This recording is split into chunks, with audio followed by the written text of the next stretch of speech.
Hello, everyone, and welcome back to Cyrus Webb Presents. I'm your host, Cyrus Webb. So glad you guys can be with us. Those tuning in on Facebook, LinkedIn, YouTube, and on X, we welcome you guys to the broadcast. Going to bring in our friends over on Instagram so they can be part of our conversation today. And last but certainly not least, we're going to bring in our friends over on Amazon Live. Have a first timer that's joining us here on Amazon Live. So I'm excited about that. We're going to talk to her about her brand new book that's available for pre order right now. And we're now live on Amazon Live for Cyrus Webb Presents. If you guys are new to us on the Amazon platform, welcome. Make sure you guys do hit that follow button. You see it either here in this corner or down below. There you can stay connected with all of our programming here 6 days a week here on Amazon. We're excited to welcome Hayley Krischer to our broadcast today. Hayley is the author of this new book you guys will not be able to put down that's available for pre-order right now. It's called You Belong to Me. We're going to talk to Hayley not only about her own writing journey, also as a journalist, but also how these characters came to her and what she hopes you're able to remember about them. Now, if you guys have any questions or comments for Hayley, we do have the chat open on all of our platforms. But Hayley, thank you so much for the time. Really appreciate it.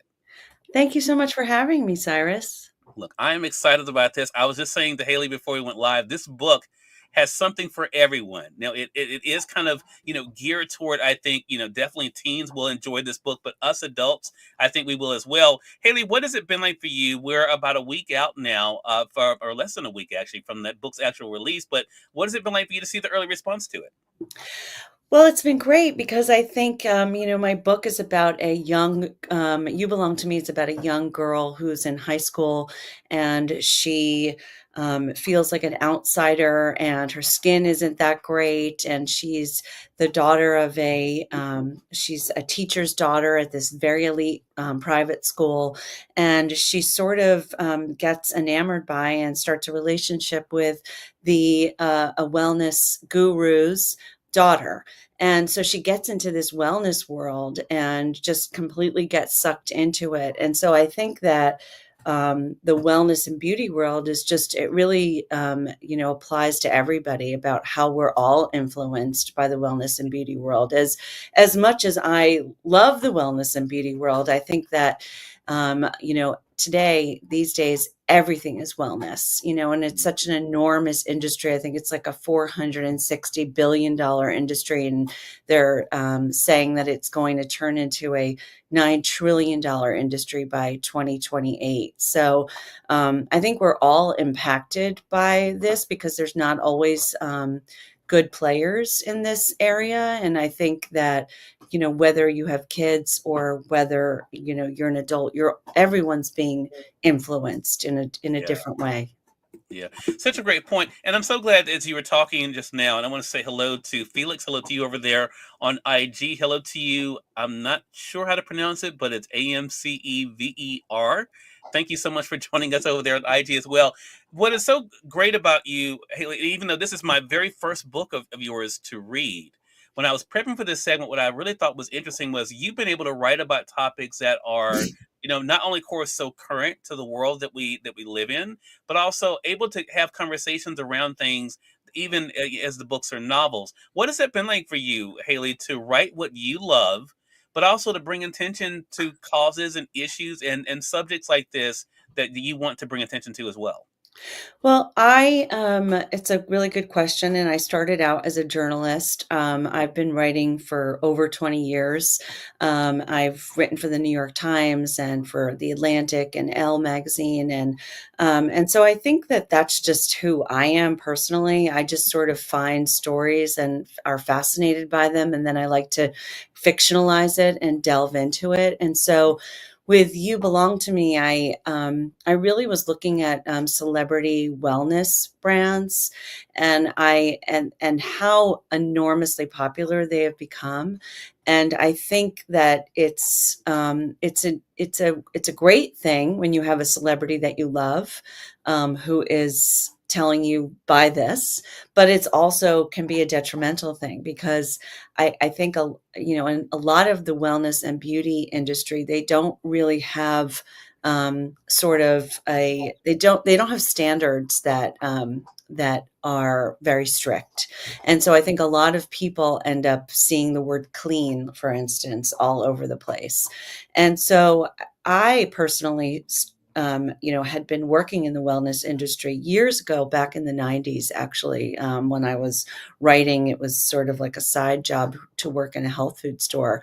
And to see the explosion of all of those words like clean and non-toxic, and you wonder who's regulating these words, and Yeah. there's not a lot of regulation in that. And so I found that all very fascinating, and so I really wanted to write about it. And I love that in Francis Bean and also in some of the other characters. And we're going to talk around some of this, Haley, because I don't want to spoil it for those who will be able to read the book for themselves. Again, for you guys joining us on Amazon, you guys will see I have the print edition there for you guys to be able to pre-order, as well as the Kindle edition as well. So you guys can go ahead and be able to select that there on the carousel, either on the side or down below. But what I love about Francis and the other characters, and this goes to our lives today, ironically, um, Haley, is that a lot of times, yes, as you mentioned, we see these things, but in the case of Francis and others, it really is the person that they Mm. really have gotten to, whatever it is this person is doing. I want to do this. I want to be this person. And I love that. And I also love the fact that the book is written in first person. So we kind of able to feel the emotions of Francis. Did that make the story easier for you to kind of get in her skin to be able to see what she was experiencing? It did. I mean, I love first person, especially, Mhm. just because I think it just allows you to be very close to your character, as you were saying. And, look, Frances is a young girl. She is, just kind of blown away by this whole wellness and beauty world of this, local wellness guru and her daughter, who she, falls in love with. And I think I just really wanted to show how she was being influenced by this world, but also how uncomfortable a lot of the practices were making her. And so, look, the wellness world has, incredible attributes to it. There's so many holistic things that I follow, but what I really wanted to focus on was how the wellness and beauty industries use sort of similar marketing tactics as cults use when they're Mhm. indoctrinating people. Yeah. And so I wanted to show Frances sort of going through that process where she was completely wide open for to be someone who wanted to join this beautiful glamorous world, and then sort of started doubting herself, and really feeling like she was going against all of her beliefs, which Yeah. is sort of the opposite of the wellness world. We're supposed to, feel, listen to our instincts, and we're supposed to, be authentic, except that wasn't exactly happening for Frances. She was really having a very hard time because she was being so manipulated. Yeah. And I think too, a lot of times we've heard these sayings, Haley, about the grass being greener on the other side, right? I think Mm, what is so fascinating for me in the story is that as Francis is able to see different aspects of this life that looks so good on the outside, yes. I think as is true for a lot of us, and I think this is spoiling anything to say that she realizes what she already does have when it comes within herself as well. There is one part, if you don't mind, I'd like to talk about in the book, and Yes. it struck me because as someone who has dealt with trauma in my own past, I love the idea of people being able to open up about that and to address it. This is one of the things you chose to talk about in this book. Talk to us about what that was like for you to be able to bring this up with the characters about dealing with trauma and the importance of doing that in order to move forward in life.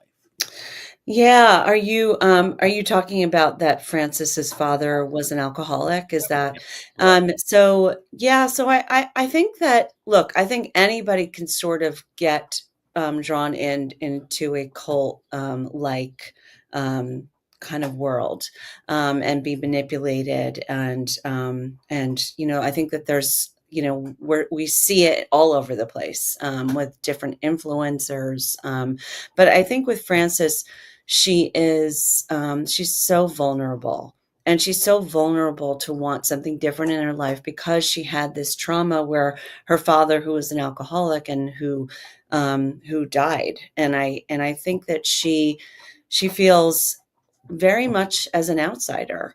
And I think with teenagers, especially, I mean, that's just heightened to the nth degree that teenagers in general, even if you have this quote unquote perfect life, you feel like an outsider. And Yeah. so for Frances, the fact that she's the teacher's daughter, the fact that her father died of alcoholism, uh, I think that it makes her even more vulnerable, and because she has this underlying trauma, and so when she gets into this wellness group, it's called Deep. Um, she meets a lot of other kids who also have issues, Yeah. and she really connects with them. I Mm. I don't want to say the word trauma bonding, but I guess there's an element of that when you feel like an outsider and you don't feel like you belong anywhere, and you've had trauma in your life. You connect with other people who do, and that's perfectly normal, and I think that's how a lot of people make friends. Mm. In this situation, she just is in such a group of bad characters that it's unfortunate, because it starts off where she's really, finds this place where people are making her feel so positive, and but then it all sort of goes sideways. Yeah, it does, and I think I won't get into this part, but it really takes a deadly turn, even, and it goes to though something I would like to talk to you about on the broader level, because I Yeah. think this is a great conversation. I think for again for teens, but also us adults, is how thinking about the consequences of our actions, right, and how far sometimes when you get so far into something, it seems like you can't come back. There is this. Know if I want to talk about that. So I may not need to go too much into that. But there is this thing about Frances, I will say, and you'll know what I'm talking about, Haley, where she realizes that maybe she is not as off as she's thought she has been all the time. Mm. Maybe the life that she lives is something that other people could want too, even though it may not look that great. I think I could really relate to that. Mm. Because a lot of times, when you look at someone or you look at something and think, oh, that looks great, I would love to. Then when you realize the layers of what they have to deal with, you think, yeah, I think I'll just kind of stick with my life. What was that like for you to kind of have on a broader level, so we won't have to go too far into it, but to think about that for young people reading this, about not feeling so bad even when they've had those dark moments or chapters of their life, not feeling like they have a bad life. Yeah, well, Frances, that's such a good question because, look, Frances sees this whole world, this glamorous world of Deep, and she sees this wellness guru, her girlfriend's mother is, sort of this. She's been in Vogue, she's been in tons of magazines, she has these stores. There's, all of these very wealthy people hanging around her, and she sees this as, oh, this is how I want my life to be.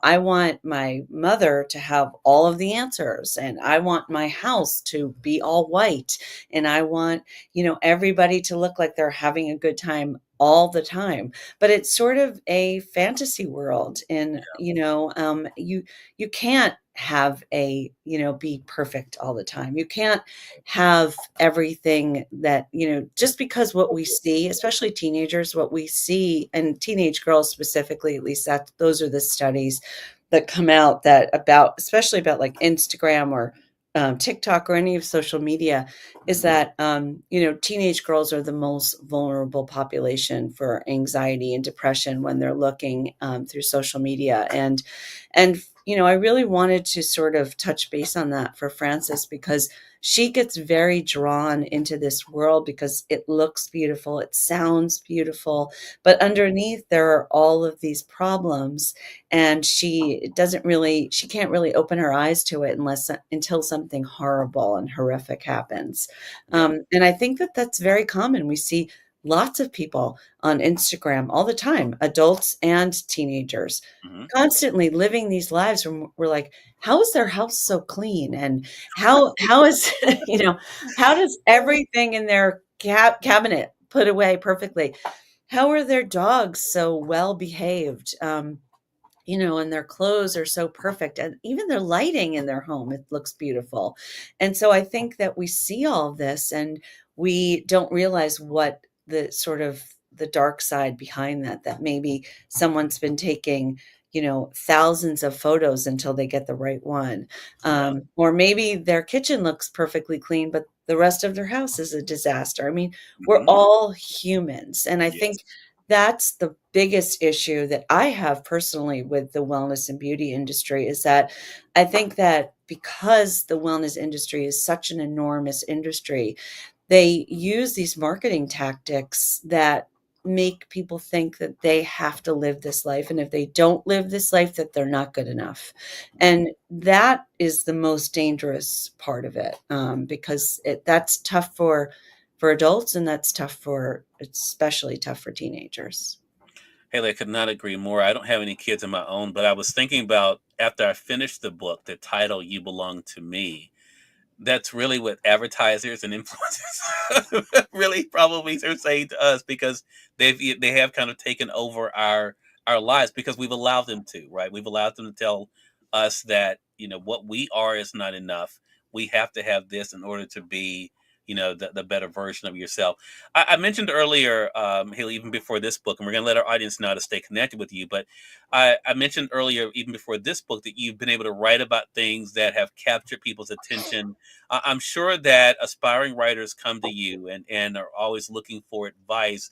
What has it been like for you to know that you've had not only, of course, readers like myself that now enjoy your work, but also you have your peers and those aspiring authors that look to you as an example of what's possible?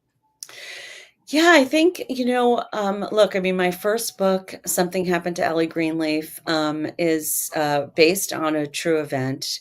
And I started writing that when I was in college. And it was based actually on a sexual assault case that happened in the town of Glenridge, New Jersey, which happens to be the town that I live in now. And Hmm. so, when I was younger, in the 90s and I was graduating high school, this sexual assault case was all over the news. And so I think that it really hit me very hard as a young girl. And I was, extremely disturbed by it. There was a girl who was a friend of the assaulter who tried to befriend the victim, to get her to change her story. And so I always had that thought in my mind. And so I think, usually you don't want to ever tell somebody, yeah, it could take you 20 years to write a book. But in my case, with my first book, and like I said, I started writing it when I was in college and then as a short story. And then I just kept working on it. And I couldn't, even when I was working as a journalist or, a blogger, whatever I was doing as an editor, I just kept kind of coming back to this story. And so, eventually then I was able to get the story published and the book published. But it only happened after the Brett Kavanaugh case, because I think that it became such a huge issue that so many people were talking about, especially after Me Too. And Yeah. it became a lot more acceptable to have these open conversations, especially among teenagers. And Yeah. so with Something Happened to Allie Greenleaf, I just started getting so much feedback from people who were thanking me for writing this book. I mean, there are trigger warnings for it because there is a graphic sexual assault scene in it, but unfortunately, these are much more common events than people or parents want to realize, and we have to be able to talk to our girls, of course, but we also have to really be able to talk to our boys. And Mm. so I wanted when I was writing this book, it was extremely important to me to sort of keep it as real as possible. And so that was my first, book where I wrote something that was based on a real story. And then my second and my third book, I also based those off of real stories as well. The Falling Girls, and which is about teenagers who are best friends, and then something happens where they want to get rid of one of the other girls, and it's based on a true story that happened to this girl, Skylar Neese, who was murdered by two of her best friends. And you just wonder to yourself, why couldn't you just stop being friends with her? Why did you actually have to kill this girl? And so Yeah.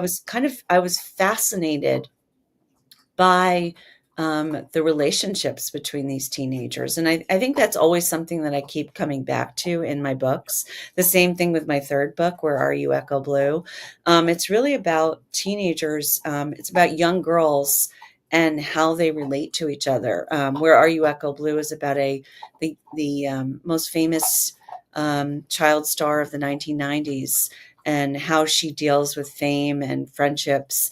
And it's also about the journalist who is chasing after her. And so I think in any of these situations, I would tell any other writers that you sort of have to just follow your own story in your heart, and you have to be sort of true. I don't mean your personal story. I mean the story that you're sort of thinking of in your heart.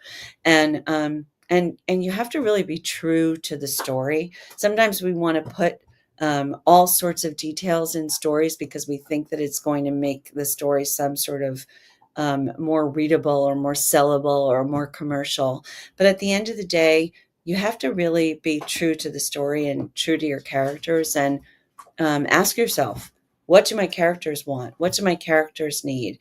And how am I telling this story? And so I think that's what I've done throughout all of my books, and it's served me well. Right. My stories are often darker because of that reason, but that's sort of what interests me Right. is real life situations that kind of go badly. Yeah. Yeah. Well, you definitely are able to do, I think, what is a gift, and that is to entertain on one level, but also to amplify important messages, I think, too. And I Thank think you've you. done it really with You Belong to Me. Again, everyone, Hayley Krischer has been our guest. The new book, You Belong to Me, is available for pre-order here on Amazon. I'm going to highlight it again for you guys. You can get the Kindle edition there for $10.99, or you guys can be able to order the print edition there for $19.99. Hayley's other books are also there as well.